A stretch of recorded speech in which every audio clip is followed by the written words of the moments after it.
Welcome to Success Talks with Rodney Saulsberry. I hope you will support my sponsors who bring you this podcast absolutely free and with limited interruptions.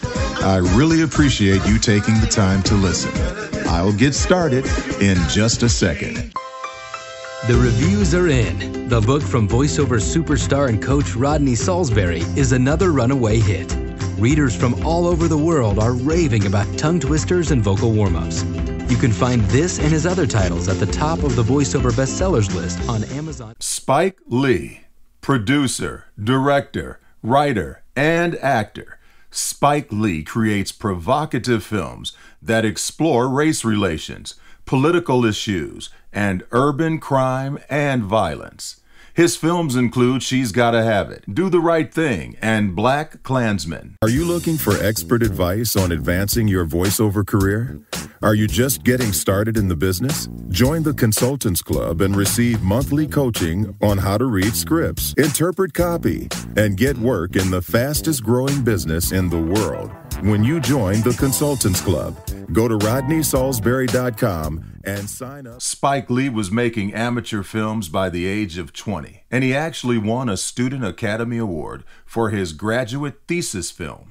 Lee drew attention with his first feature, She's Gotta Have It, one of the most profitable films made in 1986, and he continues to create films that explore provocative topics like race, politics, and violence. He is also known for his documentaries and commercials. And we'll be back after this message. Baby,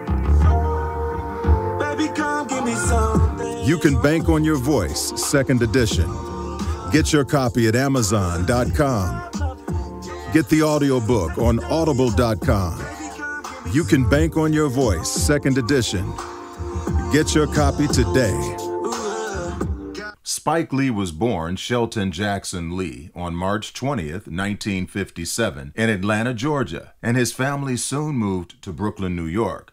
Growing up in a relatively well-off African-American family, Lee was making amateur films by the age of 20. His first student film, Last Hustle in Brooklyn, was completed when he was an undergraduate at Morehouse College. Hello everyone, this is Sean Daly for DailyVO.com. I want to tell you about one resource I highly recommend for vocal warm-ups because it takes out all of the guesswork and it was purpose-built with voiceover in mind. It's called Rodney Saulsberry's Tongue Twisters and Vocal Warm-Ups with Other Vocal Care Tips. How's that for a title? So in case you don't know, Rodney Saulsberry is a top-tier talent and coach, motivational speaker, and author of several books on voice acting, including You Can Bank on Your Voice and Step Up to the Mic. The book is available in print and on Kindle, and you can find it at Amazon or Rodney's personal website, RodneySaulsberry.com. Lee went on to graduate from the New York University Film School in 1982. His thesis film, Joe's Bed-Stuy Barbershop, We Cut Heads, won a Student Academy Award. Lee became a director of promise with his first feature film, She's Gotta Have It, in 1986. The film was shot in 2 weeks and it cost $175,000 to make, but it grossed more than $7 million at the box office, making it one of the most profitable films created in 1986. Spike Lee is no stranger to controversy. He often takes a critical look at race relations, political issues, and urban crime and violence. In his 1989 film Do the Right Thing, it examined all of the above, and it was nominated for an Academy Award for Best Original Screenplay. Some of his other films include my favorites, things like Malcolm X with Denzel Washington, Mo Better Blues with Denzel Washington, Summer of Sam, and She Hates Me. Four Little Girls, a documentary about the 16th Street Baptist Church bombing in 1963, was also nominated for an Academy Award in 1998. In 2006, he did well at the box office with a caper called Inside Man, starring Clive Owen, Jodie Foster, and Denzel Washington. Lee has also had success in directing television commercials, most famously opposite Michael Jordan in the Air Jordan commercials.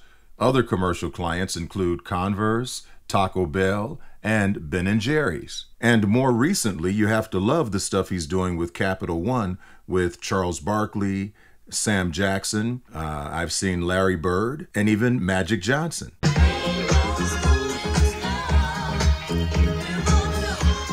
Graylin Brown, the new novel by Rodney Saulsberry.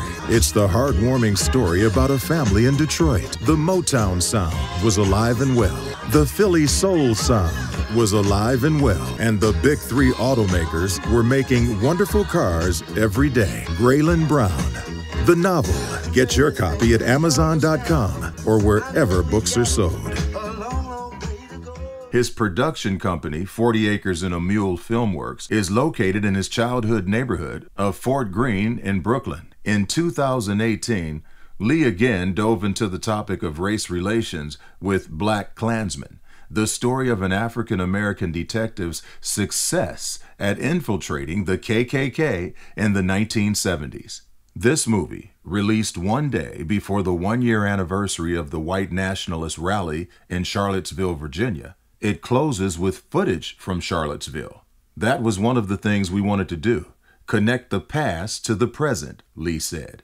He continued, "We did not want this to just be a history lesson. Even though it took place in the 70s, we still wanted it to be contemporary." And this movie went on to land Spike Lee his first Oscar for adapted screenplay. And we here at Success Talks are proud to celebrate the outstanding career of filmmaker Spike Lee. You can listen to any of Rodney's podcasts at any time. Go to RodneySaulsberry.com. I hope you enjoyed this podcast, and I urge you to listen to future podcasts where I will continue to try and make you better than before. My goal is to point you in a positive direction to success right here on Success Talks with me, Rodney Saulsberry. Change my ways.